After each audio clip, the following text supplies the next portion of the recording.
की निवडणुकीमध्ये आरोप प्रत्यारोप झाले, तुम्ही आरोप केले, त्यांनी आरोप केले. पण काही आरोप वैयक्तिक करण्यात आले, काही आरोप तुम्हाला जिव्हारी लागला. असा कोणता आरोप आहे तुम्हाला जिव्हारी लागला समजा?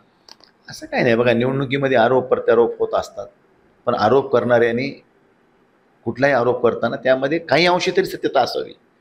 समजा एखादा 100% तुम्ही एखादा आरोप करताय, 10% तरी सत्यता असावी. तुम्ही 90% आरोप करा.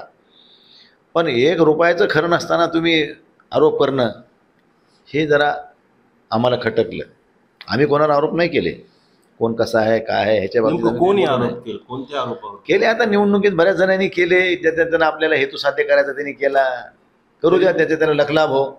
तरी एखादं सांगा. पण आम्ही ह्या निवडणुकीमध्ये कुठंही बोलायचं नाही, कोणालाही प्रत्युत्तर द्यायचं नाही.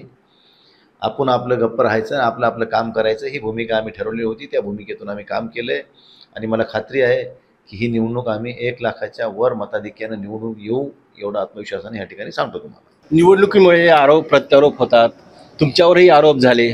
असा कोणता आरोप तुमच्या जिव्हारी लागला असं वाटतंय?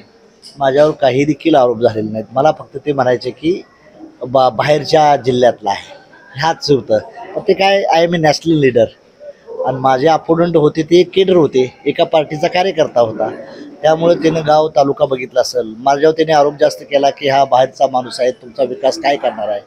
आणि मला ती बोलली माझ्या आईवडिलाबद्दल. मी त्यांच्या आईवडिलाला मी नम्र आवाहन केलं, म्हणजे हे केलं की आईवडिलावर नाही बोलायला पाहिजे होतं. माझे आई आणि वडील माझा आयडॉल आहे आणि ह्यांनी सांगायची काही गरज नव्हती की आईवडिलाला भेटत नाहीत परंतु मतदाराला कधी भेटणार.